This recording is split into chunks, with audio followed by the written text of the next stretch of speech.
TikTok நண்பர்கள் எல்லோருக்கும் அஸ்ஸலாமு அலைக்கும் வணக்கம் ஆய்போவன். நான் உங்கள் MS சிஹாப்தீன் RJ சிஹாப்தீன் இணைந்திருக்கிறேன். இந்த வேளையில் இன்றைக்கு நேரடியாக இணைந்து கொண்டதுக்கான காரணம், இந்த வீடியோ பதிவினை தருவதற்கான காரணம் என்னென்னு சொல்லி நீங்கள் பார்த்தீங்கன்னு சொன்னால், அதாவது யூடியூப் சேனல் ஒன்று ஓப்பனிங் செய்திருக்கிறேன், ஆரம்பித்திருக்கிறேன். அதற்கு உங்களுடைய முழுமையான சப்போர்ட் ஆதரவு வேண்டும் கைஸ். ஆனபடியால் உங்களோடு நான் இந்த வீடியோ மூலமாக இந்த விடயத்தை தெரிவிக்கிறேன்.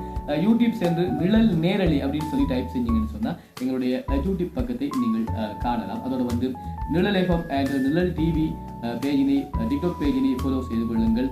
மிக விரைவிலே முகநூல் வாயிலாகவும் நிழல் FM நிழல் டிவி நேரடியாக உங்களோடு இணைய காத்திருக்கிறார்.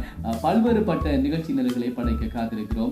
நிச்சயமாக செய்திகள் வாசிக்கப்பட இருக்கிறது. அது மாத்திரமல்ல, நிகழ்ச்சிகள், பல்வேறுபட்ட நிகழ்ச்சிகள், சுவாரஸ்யமான வானொலி நிகழ்ச்சிகள் நடத்தப்பட காத்திருக்கிறது. சமுதாயத்தில் ஏற்படுகின்ற பல்வேறுபட்ட ப்ரோக்ராம் நிகழ்ச்சிகளை உங்களுக்கு தர காத்திருக்கிறோம். அதுபோல பல விடயங்கள், கஷ்டப்பட்ட மக்களுடைய பிரச்சனைகளை வெளிக்கொண்டு வருவது, காணி பிரச்சனைகள், அவ்வாறான பிரச்சனைகளை கூட நிழலகம் ஊடாக நாங்கள் செய்தி நடத்த காத்திருக்கிறோம் என்ற சந்தோஷமான செய்திகளை உங்களுக்கு சொல்லிக்கொண்டு, நீங்கள் என்றும் நிழலகம் பேஜினை ஃபாலோ செய்து கொள்ளுங்கள். அதாவது டிக்டாக் பேஜினை நீங்கள் ஃபாலோ செய்து கொள்ளுங்கள். மிக விரைவில் முகநூல் வாயிலாக தவள காத்திருக்கிறான் உங்கள் நிழலகம் அண்ட் நிழல் டிவி என்று சொல்லிக்கொண்டும், இந்த நேரத்தில் இணைந்த பொழுதுல சில விழிப்புணர்வுகளை என்னால் முடிந்த அளவுக்கு கொடுக்கலாம் அப்படின்னு சொல்லி நிகழ்ச்சியில் இணைந்திருக்கிறேன். என்னென்னு சொன்னால், உண்மையிலே தற்பொழுது பார்க்கின்ற பொழுது நாட்டிலே குறிப்பாக வடகிழக்கு பகுதிகளில் பார்க்கும் பொழுது சீரற்ற காலநிலை தான் மீண்டும் ஏற்பட்டு கொண்டிருக்கிறது. மேகம் வெயில் காணாமல் வெறிச்சோடி இருக்கிறது. வெயில் இல்லாமல், அதாவது இருள் சூழ்ந்த மாதிரி தான் இந்த மேகம் இருந்து கொண்டிருக்கிறது. இவ்வாறான சந்தர்ப்பங்களிலே அதிக அளவு எங்களுடைய பிள்ளைகளை பாதுகாப்பது ஒரு அவசியமாக இருக்கிறது. நாங்கள் நினைக்கலாம், எங்களுடைய பிள்ளைகளுக்கு ஒரு சைக்கிள் வாங்கி கொடுத்துருக்கிறோம், அவங்க ஒரு கிளாஸ் போயிட்டுருக்கிறாங்க, டியூஷன் கிளாஸ் போயிட்டுருக்கிறாங்க, எப்படி அவங்க வந்துடுவாங்க அப்படின்னு சொல்லி நாங்கள் நினைச்சிட்டு எங்கட பாட்டுக்கு இருக்கக்கூடாது. நாங்கள் அதற்காக கொஞ்சம் நேரத்தை செலவழிக்கும், அவங்களுக்கு பின்னால் போகணும். சரியா, அவங்க வந்துட்டாங்களா, கரெக்டான டைமுக்கு போயிட்டாங்களா, கரெக்டான டைமுக்கு வந்துட்டாங்களா, மேகம் கொஞ்சம் அப்படி இருக்கிறது, மழை வரக்கூடிய சாத்தியக்கூறு காணப்படுகிறதுன்னு சொல்லி போட்டும் நாங்களே வெறுமனே வீட்டிலே படுத்து அப்படி உறங்கக்கூடாது. அதாவது பொம்பளை பிள்ளைகள் இருக்கலாம், ஆண் பிள்ளைகள் இருக்கலாம். ஆண் பிள்ளை என்று சொல்லிட்டு அவங்களை விடக்கூடாது. அதாவது நாங்கள் அவங்களை பின்தொடர வேண்டும், பின்தொடர்ந்து அவங்களோட சென்று கொள்ள வேண்டும். அவங்களோட நடவடிக்கை எவ்வாறு நகர்கிறது, குளங்களிலே விளையாடுவாங்க, கிளாஸ் அப்படின்னு சொல்லிட்டு குளங்களில் போய் விளையாடக்கூடிய வாய்ப்புகளும் கிடைக்கும். அப்படிதான் இப்போ நாங்கள் அண்மையிலேயே பார்க்கும் பொழுது யாழ்ப்பாணத்தில் இடம்பெற்ற ஒரு விடயம் என்னென்னு சொன்னால், எலிக்காய்ச்சல் அப்படின்னு சொல்லி கண்டுபிடித்ததாக வைத்திய வட்டாரங்கள் எங்களுக்கு தெரிவித்திருந்தது. அதில் ஒரு சுமாராக 7 பேர் 8 பேர் அளவில் உயிர்கள் பறிக்கப்பட்டிருக்கிறது. இன்னும் இத்தனை பேர் வைத்தியசாலையிலே சிகிச்சை பெற்றுக் கொண்டிருக்கிற நிலைமை இருக்கிறது. இவ்வாறான நோய்கள் வருவதற்கான காரணங்கள் என்ன?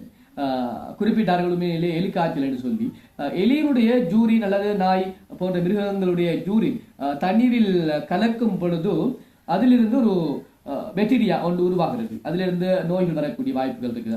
அந்த இடங்களில் போயிட்டு எங்களை கை காலில் வந்து எங்களோட பிள்ளைகளோட கை காலில் காயங்கள் இருந்தால் அதில் அவங்க விளையாடுவாங்களா இருந்தால், அப்போ அந்த இடத்துல இருந்து அதிலிருந்து ஒரு நோய் பரவக்கூடிய வாய்ப்புகள் இருக்கிறது. ஆகவே நாங்கள் வானிலை அறிக்கைகளை அவதானிக்க வேண்டும், செய்திகளை அறிந்து கொள்ள வேண்டும், அவர்களுடைய அந்த கட்டளைக்கு இணங்கியவாறு நடக்க வேண்டும்.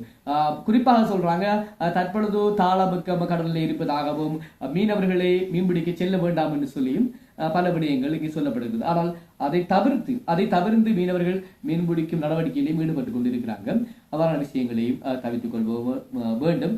விழிப்புணர்வோடு நாங்கள் இருக்க வேண்டும் என்பதை சொல்லிக்கொள்ற விடயத்தோடு வந்து இரவு நேரங்களில் நிச்சயமாக விழித்திருக்க வேண்டும், முடிந்த அளவுக்கு அவதானமாக இருக்க வேண்டும். இயற்கையில் எப்பொழுது வரும் என்று சொல்ல முடியாது. ஏனென்றால் முடிந்த அளவுக்கு ஆராய்ச்சிகளை பண்ணிட்டு எங்களுக்கு சொல்லுவாங்க. நாங்கள் அவதானத்தோடு செயல்பட வேண்டும் என்ற விஷயத்தை நான் மீண்டும் ஞாபகப்படுத்திக் கொண்டும், ஓகே, நிழலகம் டிக்டாக்னை ஃபாலோ செய்து கொள்ளுங்கள்.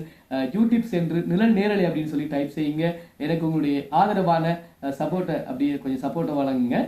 சப்ஸ்கிரைப் பண்ணுங்க, அப்படியே கட்டாயம் சேனலை சப்ஸ்கிரைப் பண்ணி விடுங்க. எப்போதும் எப்பவுமே நிழல் டிவி பேஜினை ஃபாலோ செய்து கொள்ளுங்கள். மிக விரைவில் முகநூல் வாயிலாக பல்வேறுபட்ட நிகழ்ச்சியோட நான் உங்களை சந்திக்க காத்திருக்கிறேன் என்று சொல்லிக்கொண்டு, மற்றொரு காணொலி வாயிலாக உங்களை சந்திக்க வருகிறேன் என்று சொல்லிக்கொண்டு விடைபெற்று செல்லும் நான் என்று உங்கள் MS RJ சிஹாப்தீன்.